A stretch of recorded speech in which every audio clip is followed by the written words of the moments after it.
যেটাকে ছাত্র আন্দোলন বলা হচ্ছে সেটা কি সত্যি শুধু ছাত্র আন্দোলন, নাকি এর আড়ালে আরও বড় রাজনৈতিক খেলা চলছে? শেষ পর্যন্ত দেখুন। নেট ইস্যু ঘিরে দেশ জুড়ে উত্তেজনা তৈরি হয়েছে। বিরোধীরা সরকারের বিরুদ্ধে অভিযোগ তুলছে, আবার সরকার বলছে ছাত্রদের ইস্যুকে রাজনৈতিকভাবে ব্যবহার করা হচ্ছে। কিন্তু অনেকের মনে কয়েকটা প্রশ্ন উঠছে। যদি কোনো আন্দোলন হিংসাত্মক হয়, সরকারি সম্পত্তি ভাঙচুর হয়, পুলিশের সঙ্গে সংঘর্ষ হয় বা সাংবাদিকদের সঙ্গে দুর্ব্যবহার হয়, তাহলে সেই আন্দোলন কি শান্তিপূর্ণ ছাত্র আন্দোলন বলা যায়? অনেকেরই দাবি এই আন্দোলন শুধু ছাত্র নয়, রাজনৈতিক সংগঠনের কর্মীরাও সক্রিয় ছিল। অন্যদিকে বিরোধী দলগুলোর দাবি তারা ছাত্রদের ন্যায্য দাবির পাশে দাঁড়িয়েছে। তাই এখন সবচেয়ে বড় প্রশ্ন হলো, এটি কি শুধুই ছাত্রদের ভবিষ্যৎ নিয়ে আন্দোলন, নাকি এর সঙ্গে রাজনৈতিক স্বার্থ জড়িয়ে গেছে? আর অনেকেই ডিপ স্টেট শব্দটি নিয়েও আলোচনা করছেন। ডিপ স্টেট বলতে কি বোঝায়, কেন এই শব্দটা এত বিতর্কিত এবং এর পক্ষ বিপক্ষ কি যুক্তি রয়েছে, সেটা নিয়ে আমি আলাদা একটা ভিডিওতে জানাবো। তো এই ছাত্র আন্দোলন নিয়ে কি জানতে পারি আমরা? দেখতে পাচ্ছি বিভিন্ন সেলিব্রিটি যারা কোনো দিন পেহেলগাম অ্যাটাক বা কাশ্মীরে যে কোনো টেররিস্ট হামলা বা অন্য কোথাও ভারতের মধ্যে টেররিস্ট হামলা হলে তাদের মুখ খুলে না। তারা গাজাতে টুইট করতে জানে, তারা বাকি সবের টুইট, তাদের সোশ্যাল মিডিয়াতে সবে টুইট দেখতে পাবেন, এই যে ধরুন সবে টুইট আছে। কিন্তু যেসব জায়গায় মানে ভারতের কথা হবে, ভারতের বিপদের কথা হবে, সেই সব জায়গায় এদের মুখ খুলে না। যেমন ধরো টেররিস্ট অ্যাটাক হয়েছে, সেখানে এদের কোনো টুইটও পাবে না, কিচ্ছু পাবে না।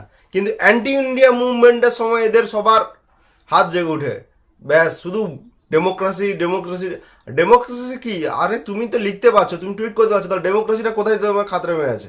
সবাই বলছে ডেমোক্রেসি নষ্ট হয়ে যাচ্ছে। তো ডেমোক্রেসি যদি নষ্টই হতো তাহলে তোমরা টুইট করতে পারতে না বসে বসে, ঘরের ভিতরে এসি রুমে বসে বসে টুইট করছো। তো সেটা তোমরা ডেমোক্রেসি তখন নষ্ট হয়েছে কি করে হচ্ছে? তাহলে একটা জিনিস দেখাচ্ছি, তো কয়েকটা ভিডিও দেখো। এগুলো হচ্ছে স্টুডেন্ট প্রোটেস্ট।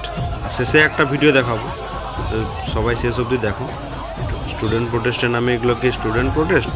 এই দেখো, গাড়িতে ব্লাস্ট করার জন্য গাড়ির খুলে একজন আমাদের ভাইচারা অন টপ যে বলা হয়, দেখো ভাই দেখো কি করছে। দেখো গাড়ির এসে ম্যাচেস দিয়ে আগুন ধরাচ্ছে গাড়ির আগে ব্লাস্ট করার জন্য। এগুলো স্টুডেন্ট, এর নাকি স্টুডেন্ট নেট পরীক্ষা দেবে। এখানে দেখো, এটা অ্যাকচুয়ালি কিছু দেখাচ্ছে বাংলাদেশের আর নেপালের প্রোটেস্টের দেখাচ্ছে, সেগুলো কীরকম হয়েছিল। আর আমাদের ইন্ডিয়াতে এই যে রাহুল গান্ধী সেগুলোকে নিয়ে প্রোটেস্ট করছে, জেনজিকে বলছে সেরকম প্রোটেস্ট করো, অপোজিশন লিডার। তাহলে এটা স্টুডেন্ট আন্দোলনটা কীভাবে হলো? পলিটিক্যাল একটা মুভমেন্ট, সেটাকে স্টুডেন্ট এই দেখো আমাদের সৈন্যবাহিনীকে কীরকমভাবে মারছে। দেখো আইবিএফ একজন, এরা কি স্টুডেন্ট? এদের কোনটাকে স্টুডেন্ট বলে মনে হয়? এই যে তারওয়াল হাতে নিয়ে ছুটছে, এই যে দেখুন কীভাবে মারছে, এরা কি স্টুডেন্ট? এই দেখো তারওয়াল হাতে, দেখো লাঠি তারওয়াল, এইগুলো স্টুডেন্ট? একটাও এদের মধ্যে স্টুডেন্ট নেই। স্টুডেন্টের নামে পলিটিক্যালি এটা গন্ডগোল সৃষ্টি করার। এই দেখো তারওয়াল সব বড় বড় তারওয়াল নিয়ে হাতে, এগুলোকে আদৌ স্টুডেন্ট? আপনারা বলুন, আমি তো কোথায় এদেরকে স্টুডেন্ট বলে দেখতেই পাচ্ছি না। তো আপনাদের কি মনে হয়? দেখুন, এগুলোকে স্টুডেন্ট বলে মনে হয়?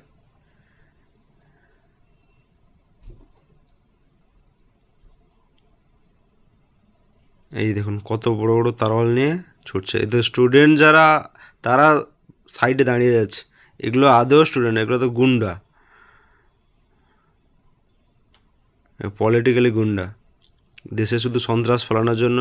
এদেরকে এক কথা টেররিস্ট বলা যেতে পারে।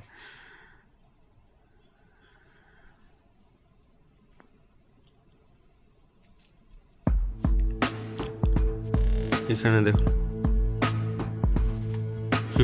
পুলিশ নাকি স্টুডেন্টদের উপর হামলা করছে। তো পুলিশের উপরে কীভাবে অ্যাটাক হয়েছে এগুলো তো ফুটেজগুলো, এগুলোকে সবাইকে দেখানো উচিত। এগুলো দেখুন, এখানে একজন পুলিশ অফিসারকে কীভাবে, এটা তো আমাদের দিল্লিরই ঘটনা। দেখুন এগুলো স্টুডেন্ট, মুখে সব কাপড় বেঁধে রুমাল বেঁধে, কালো কাপড় রুমাল বেঁধে পাথর ব্রিগেড, এগুলো স্টুডেন্ট।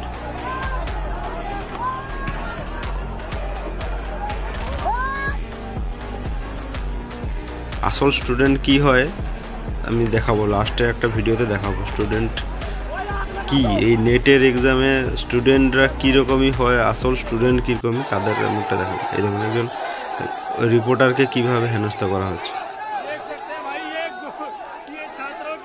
তাহলে তোরা যদি স্টুডেন্ট হোস তাহলে রিপোর্টারের সাথে এইভাবে করছিস না? ডেমোক্রেসি।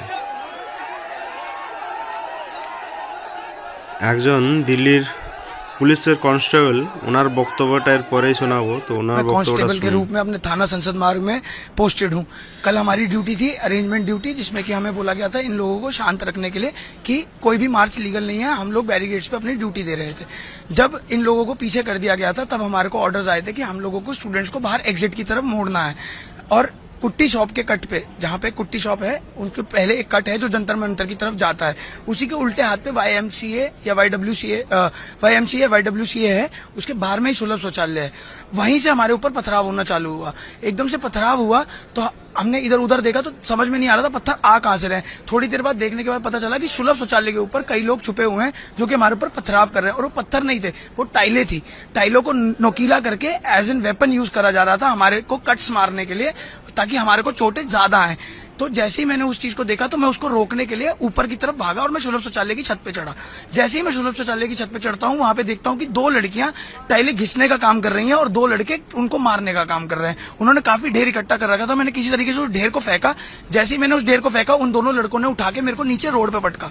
जैसे उन्होंने मेरे को रोड पे पटका तो पीछे से लगभग 50, 100, 200 गिनती नहीं है उन लोगों की, वो कितने लोग थे, वो स्टूडेंट्स भी नहीं लग रहे थे मेरे को। उन्होंने अपने बैगों में पत्थर भर रखे थे और पत्थरों से मार रहे थे। पत्थर वाले बैग हमारे सरों पे मारे जा रहे थे। उसके बाद कई लोगों ने मेरे को घसीटा, लड़कियों के मुंह से नाखून मारे गए, उनके मुंह से ये बातें निकली, इन्हें जान से मार दो, ये पुलिस के नाने लायक नहीं है, ये पुलिस के रूप में भेड़िए हैं, गुंडे हैं। ये सर पत्थर लगे हैं। यहाँ पे मेरे को एक यहाँ पे कट आया है नीचे की तरफ, उसमें मेरे को स्टील का डंडा मारा गया है लेटा के। कुछ लोग तो अपने कड़ों का इस्तेमाल कर रहे थे। ये सर, ये जब मैं रोड पे रगड़ा गया हूँ तो मैं ऐसे लेटा हुआ था और मेरे को ऐसे खींचते हुए ले जा रहे थे। मैं यूं अपने आप को बचाने की कोशिश कर रहा था, बट मेरा बचाव कहीं नहीं हुआ। वो तो भगवान की किस्मत थी या जिस मर्जी की किस्मत थी सर, किसी की दुआ थी कि मेरे स्टाफ के लोगों ने मेरे को उस समय 10-15 लोगों ने उनकी तरफ धावा बोला, तब उन लोगों ने मेरे को छोड़ा। नहीं तो वो मेरे को छोड़ने नहीं वाले थे, मेरे को जान से ही मारने वाले थे वो लोग। उनका मोटिव ही ये था कि जो भी पुलिस पर्सन उनके हाथ में आएगा उनको जान से मारेंगे। उनके मुंह से बार बार यही बातें निकल रही थी और किसी भी एंगल से वो मेरे को स्टूडेंट्स नहीं लग रहे थे सर। मुंह में गुटके थे, गंदी अभद्र भाषा जो कि एक पढ़ा लिखा इंसान कभी भी इस्तेमाल नहीं करेगा। जबकि ये बोला गया था ये पीसफुल प्रोटेस्ट है, बट ये किसी भी एंगल से पीसफुल प्रोटेस्ट था नहीं। जूतों से मार, चप्पलों से मार, लकड़ों से मार, बोतलों से मार, मुंह पे थूका जा रहा था हमारे सर। इस तरीके से हमारे साथ व्यवहार हुआ है। তো এতক্ষণ বুঝতেই পারছেন যে কিভাবে একটা স্টুডেন্ট আন্দোলন, শান্তিপূর্ণ স্টুডেন্ট আন্দোলনকে কিভাবে ওরা রাজনীতি পলিটিক্সের মধ্যে ঢুকিয়ে কিভাবে দেশে বিশৃঙ্খলা সৃষ্টি করা যায়। তো সেটা একটা, তো ওনার মুখেই শুনতে পেলেন। তো এরপরে দেখাচ্ছে আসল স্টুডেন্টরা কীরকমই হয়, তো সেটা দেখাচ্ছি। দেখুন এইখানে দেখুন স্টুডেন্টরা নেট রেজাল্ট আসার পর কিভাবে আনন্দ করছে। এদের আনন্দটা কত সুন্দর দেখুন। আর ওখানে একটা পলিটিক্যাল মানে শুধু জাস্ট কোনো তো করতে পারছে না, মোদিজিকে কীভাবে হাঁটাবে তার তো কোনো রাস্তা খুঁজছে না, তার জন্যই একটা মুভমেন্ট জাস্ট, তার জন্যই দেশে বিশৃঙ্খলা সৃষ্টি করে যদি গদিটা পাওয়া যায়। এরকম পাবে না, এরকম গদি পাওয়া যায় না। ওকে, ঠিক আছে, আজকের মতন ভিডিওটা এইখানে, পরবর্তী ভিডিওতে দেখা হবে। ততক্ষণ আপনারা সাবস্ক্রাইব করে নেবেন চ্যানেলটিকে। নমস্কার, ধন্যবাদ।